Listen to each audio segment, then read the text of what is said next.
UFC Abu Dhabi is here, and this card is absolutely stacked. We're talking deeper than most pay-per-views we've seen in 2025, but what's got most people talking is the main event, and it's something a lot of people didn't see coming, especially earlier in the year, and it's Robert Whittaker versus Reinier De Ridder, an elite striker versus a suffocating grappler, a former UFC champion versus a former Division 1 champion. This isn't just a fun stylistic clash, it's a high-stakes crossroads fight that could shake up the entire middleweight picture and could arguably pose the next #1 contender. And yet, there are so many layers to this matchup that a lot of people are missing, so let's break it down. First of all, let's talk about how we even got to this fight. RDR shocked the MMA world when he absolutely dismantled Bo Nickel earlier this year. That fight was supposed to be Bo's coming out party, but instead RDR made a brutal statement, and now, just months later, he's getting the biggest fight of his life, Robert Whittaker, in a UFC main event. But here's where people start to underestimate RDR, because he's still seen as a new UFC fighter. Meanwhile, Whittaker is a battle-tested legend who fought nothing but killers for nearly a decade. But don't let the UFC tenure fool you, RDR is no rookie. Reinier De Ridder is a former Division world champion in one championship, and those divisions were middleweight and light heavyweight. He dominated both divisions for years. The only man to beat him was Anatoly Malakin, a freak athlete. Now, if you don't know who he is, just imagine Francis Ngannou as a Russian. He's pretty much a sledgehammer for the right hand. Since coming to the UFC, RDR is 4-0, all finishes, 2 submissions, and 2 knockouts. I mean, there is nothing more well-rounded than that, and that's not normal, not at this level. And yeah, we can debate the level of competition in ONE FC versus the UFC, but 2 belts, multiple title defenses, and finishing every UFC opponent so far in the UFC in 4 fights, you can't ignore that. The man is a finisher through and through. But what happens when he meets someone like Robert Whittaker? Whittaker is one of the most respected fighters in the sport. Former champion, one of the best middleweights of all time. He's faced every style: brawlers, wrestlers, counter strikers, and freak athletes, and his skill set, it's elite across the board.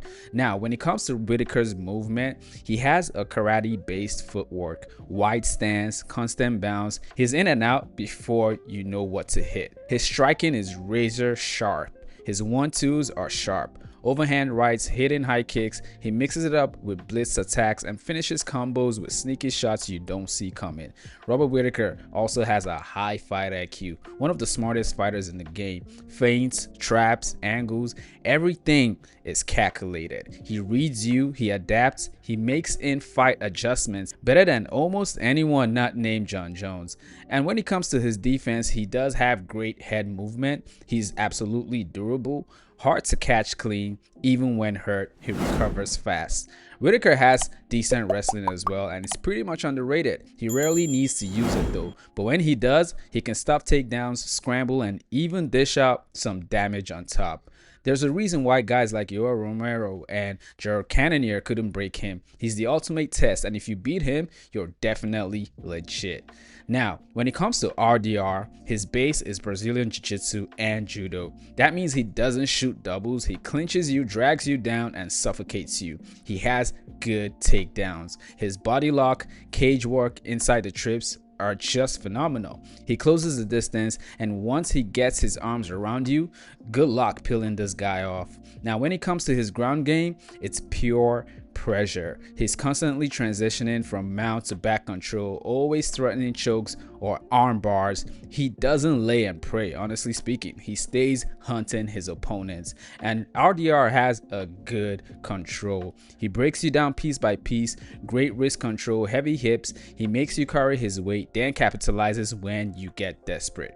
Now, when it comes to his striking, it's definitely awkward, but it's very, very dynamic. His striking is serviceable, basic 1-2s, some front kicks. He doesn't win with striking a lot, but it's just enough to close the distance and to stand with any elite striker until he impacts his ground game.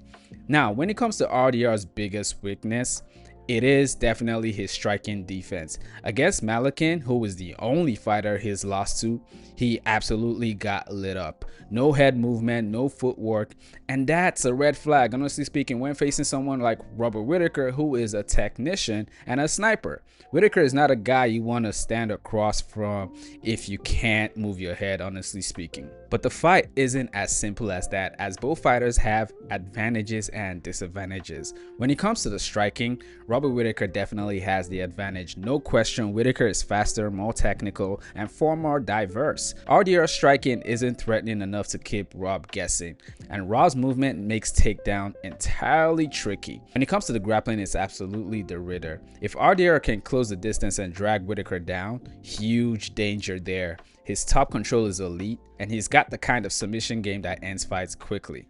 When it comes to the fight IQ, I think they're pretty much the same, but I'll give a slight edge to Whittaker. He's faced every elite grappler, Romero, Bronson, Jackery, and he found a way. He adjusts on the fly, he doesn't panic when taken down. That experience definitely does matter, because when we're comparing their resume, Robert Whittaker has absolutely faced more elite fighters and grappler than De Ridder. Now, this really comes down to the takedown defense. If Whittaker can stop the clinch, escape the cage, and keep it standing, it's his fight. But if De Ridder finds a way to close the distance early, we might see a wild upset here. Now, when it comes to the paths to victory, Whittaker has to maintain rage, use his lateral footwork to avoid clinches, punish failed takedown attempts with jabs, kicks, and knees, aim for a late round TKO or dominant decision.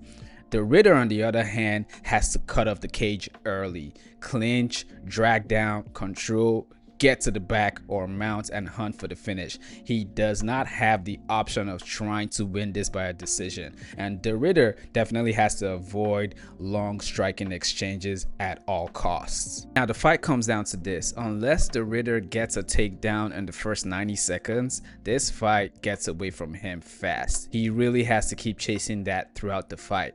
Whittaker is too fast, too smart, and too experienced. I think RDR survives the early rounds but takes too much damage trying to close the distance. Don't get it twisted, this fight is absolutely close. It's a 50-50 fight, and a lot of people are still sleeping on RDR, but I do think at the end of the day, Robert Whittaker would have that edge, and he's probably gonna win by a decision or a TKO. Let me know your thoughts in the comments. Let me know who you think wins this fight and the methods of victory. Don't forget to like this video if you like the video, and subscribe to the channel if you're new, as I drop videos like this weekly. See you guys later.